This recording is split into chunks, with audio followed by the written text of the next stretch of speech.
रौरा अपना के पहचानी व्यासी रौरा अपना के पहचानी की हमी कहवा सोईनी कौन कर्म करतानी आतना ऊंचा ऊपर चढ़ के जन गढ़ा में फानी रौरा अपना के पहचानी हमने के सन 1983 के हाई स्कूल पास हम एगो पाठ रहे चल पड़े जिधर दो डग चल पड़े जिधर दो डग ये लोग बुझेबे न कर जे हम का कहले बने फुहर पातर त केहू बोल देबे आसी तो हमनी के फुहर वाला ना हो जा आओ तो अरे वीआईपी युग हो गइल बा पहले के मिस्त्री झोरा में अपन हथियार लेके घूमत रहले है ए घड़ी के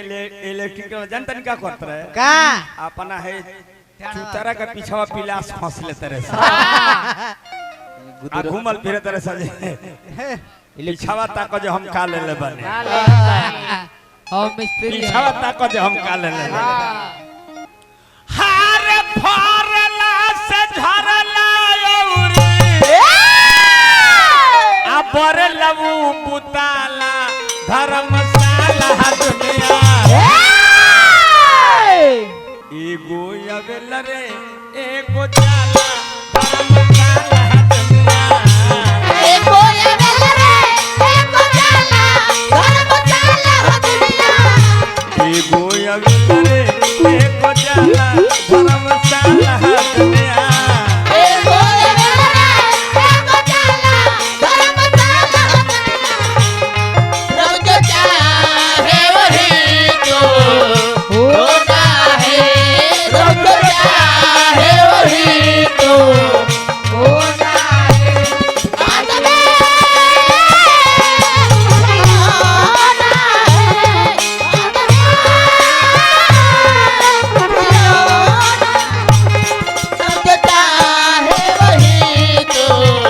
होना है रब जो चाहे वही तो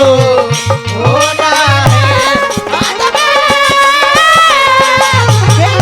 होना है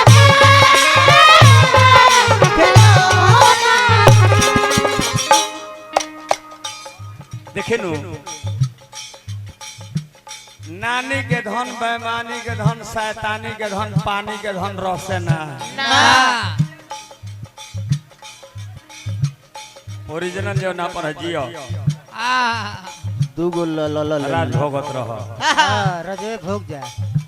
तार मुंह बा व्यास जी अपना मन से बड़का बनत रह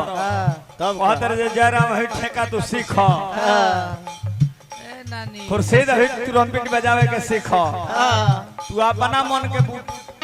शाम सुंदर बना शाम सुनर बनत रह लोग तहरा कभी बूटने बुझता तू बोतल काजी? बोतल सुख बड़े बड़ाई ना करे बड़े ना बोले बोल और रहमान हीरा कब कहे लाख टका मुरमोल हीरा कभी अपनी कीमत नहीं बता सकता नहीं बड़ी बड़ी बात बा रो सबके आदत बन गइल बा छोट बात बोले के फुहर बात बोले के आई हमारा आदत हो ना कबो के देखो देख लाई राम रस ज्ञानी करण ऐसा नानी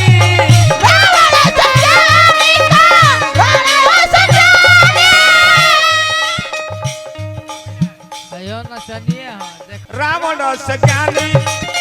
करण ऐसा नानी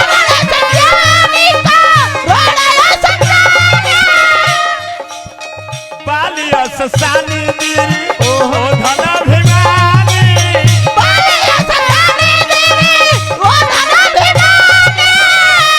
हम तू कौना खेत के मुरई बन जाबे ए महाराज कहे नाम बा ना ना वही लोग ओहु लोग के निशानी नहीं ओहु लोग के निशानी नहीं खोजले भेटाला धर्मशाला दुनिया जेकरा कोखिए में 6 महीना रावण दबाइले रह गेले हां बाल ओहु बाल के निशानी खोजबे त न मानी तू कौन खेत के मुरई बड़े दादा चार गो पतई लागल बो में मैं किराइल बड़ी सब वही पे 1000 मन भइल बड़ा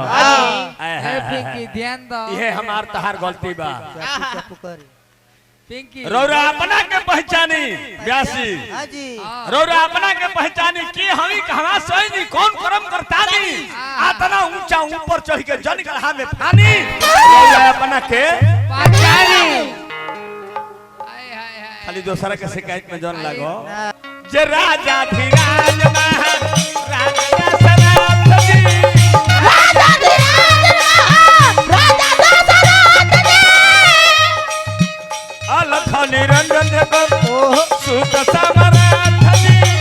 अलख निरंजन देखो सुत समराथ जी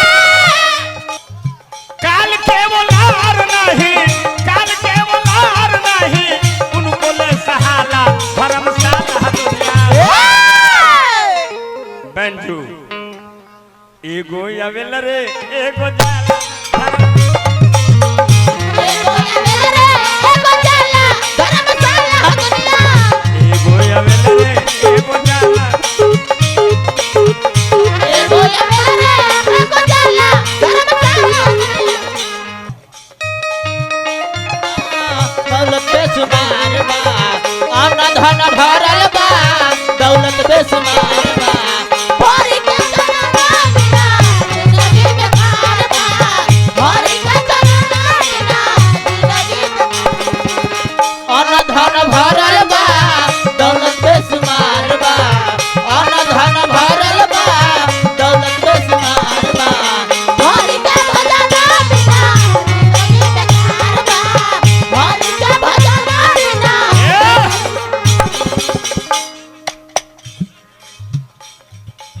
रौरा सब विचार करो हमारा लालन चौधरी हमारा तुलसी बाबा के सुपुत्र बनी पकड़ी सीपुर दिया पकड़ी दर सीपुर दिया उमेश सिंह बाड़े न अभी पकड़े हार्दिक अभिनंदन शुभकामना बा जेकर कबो फुलैबो ना करे जेकर कबो फुलैबो ना करे चाहे ले दूसरे का फरल को झर जाई बाबा जेकर कबो फुलैबो ना करे चाहे ले दूसरे का फरल को झर जाई सब के होता ना लेकिन ये बेरा आज के महफिल में ऐसनो लोग होई हैं ये चाहत हो जे सब नथवा कतना जल्दी मर जाई काहे पानी गिरत गिरत पाक हो जाई पानी गिरत गिरत पाक हो जाई सुराग बढ़त बढ़त फाक हो जाई आ हिम्मत के हाथी बजे संजम सवार ना रही तो अपने कमजोरी चढ़बाक हमने के केहू को वो छह बोले के आदत ही ना हम छोड़ा हो के आदत हम क्या हैं ई हम रोज सब प्रदर्शित करके बताई दिखाई रोजा पसंद होई तो ठीक बा ना होई तो कोनो बात नहीं कैसे एकरा खातिर दोसरा के गरिया वाला के कौन काम बा का जरूर बा दोसरा के गाड़ी दे के अपने के निमन बनवा के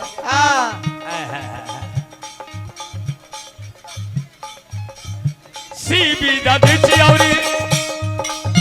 राजा हरिश्चंद्र जी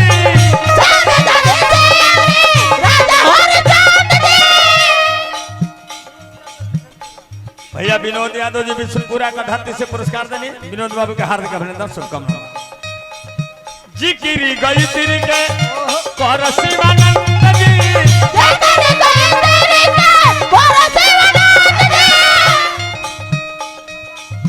निमन बाउर दोनों एके निमन बाउर दोनों एके चलल चलाला धर्मशाला दुनिया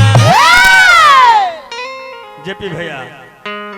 देहाती चीज है पुरुष बलि नहीं होत है समय होत बलवान कुरुक्षेत्र मैदान में वही अर्जुन वही बाण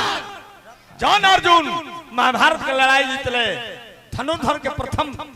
खिताब पौले आ वही अर्जुन के जब समय बाउरा गोलनु